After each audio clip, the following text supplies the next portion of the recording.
Continuando con nuestra lección de fundamentos del derecho tributario, a manera de estudio o a manera de complemento, es necesario hacerle referencia a la utilidad de la interpretación normativa. ¿Para qué nos sirve la interpretación de las normas? Nos sirve para encontrarle el sentido a la norma para su aplicación. Cuando ustedes leen una norma del Estatuto Tributario o de las leyes tributarias que modifican las normas existentes, puede que de su lectura salgan preguntas, interrogantes o salgan vacíos. Entonces, allí viene a actuar la interpretación normativa. Esta nos sirve para saber qué es lo que quiere el legislador que nosotros interpretemos de la norma, ¿no? Así como para solucionar posibles vacíos en la misma. Entonces existen diferentes tipos de interpretación. Se encuentra la interpretación gramatical, la cual, como su nombre lo dice, yo interpreto la norma de acuerdo al sentido obvio de las palabras. Si dice casa, es casa. Si dice ingreso, es ingreso, ¿no? Y obviamente en los casos en los cuales el fundamento, el concepto, la noción se refiere o está relacionado con alguna ciencia, es el sentido que le otorga la ciencia, como la última palabra que les dije, el ingreso. Si está hablando desde el punto de vista contable, entonces el ingreso se tiene que entender desde la ciencia contable. Existe la otra interpretación, que es la sistemática, que es la que más se utiliza en este campo, porque la interpretación sistemática nos sirve para entender la norma como un todo completo. La norma no es un elemento independiente, la norma hace parte de un conjunto normativo y puede que los artículos o un artículo esté interconectado o interrelacionado con otros artículos del ordenamiento jurídico.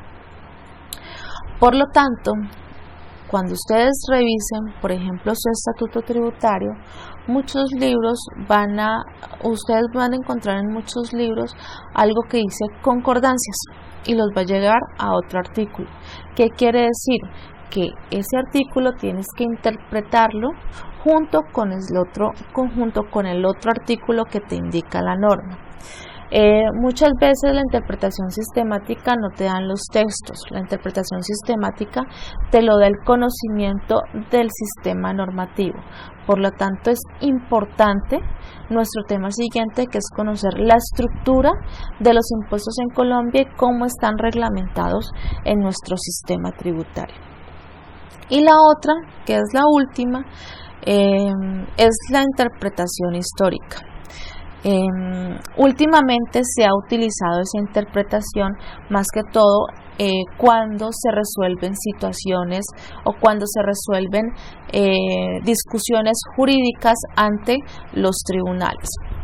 ¿En qué consiste la interpretación histórica? Es saber qué es lo que quiso el legislador o cuál fue el espíritu del legislador al establecer la norma.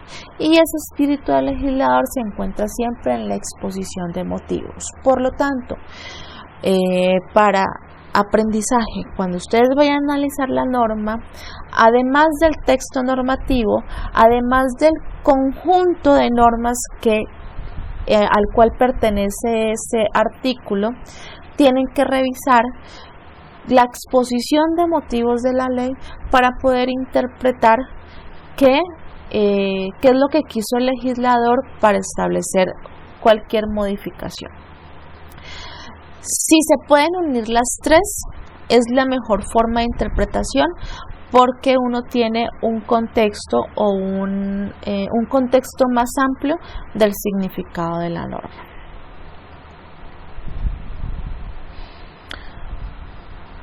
Ahora,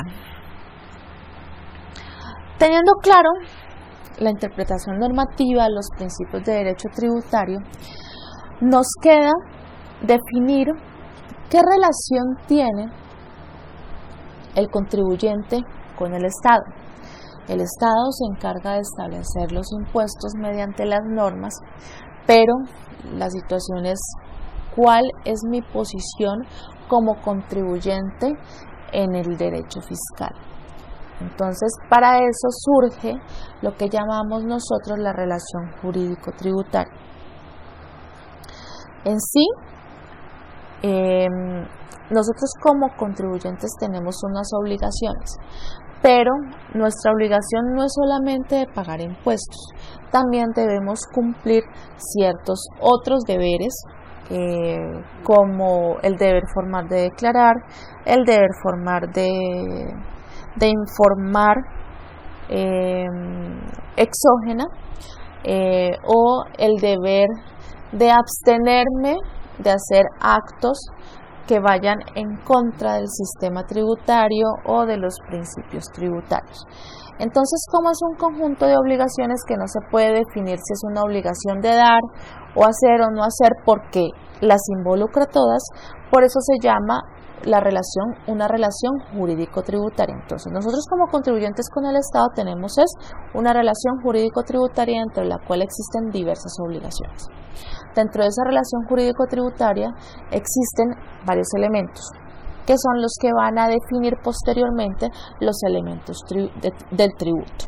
Entonces están el sujeto activo, que es el gobierno como tal, que es el titular del derecho a cobrar el impuesto o a exigir el cumplimiento de la obligación, y el sujeto pasivo, que es quien debe la obligación o quien es el encargado de cumplir con la obligación. Dentro de esos sujetos pasivos existe una clasificación interna establecida por la norma y la doctrina. Nos vamos a enfocar en la clasificación establecida en la norma colombiana. En la norma colombiana tenemos el contribuyente como sujeto pasivo, que es quien es el que realiza directamente el hecho generador. En el caso del impuesto de renta, el contribuyente es aquel persona que percibe la renta. O en el impuesto sobre las ventas, el contribuyente es el que paga el impuesto. O sea, el contribuyente es el que tiene a cargo el pago o el peso de la obligación. Por otra parte tenemos el responsable. El responsable en nuestra legislación colombiana se define como aquel quien tiene a cargo de trasladar los dineros y cumplir la obligación formal de declarar ante el gobierno nacional. Este término responsable se utiliza más que todo para los impuestos del consumo, llámese impuestos al consumo o llámese impuesto al valor agregado, IVA.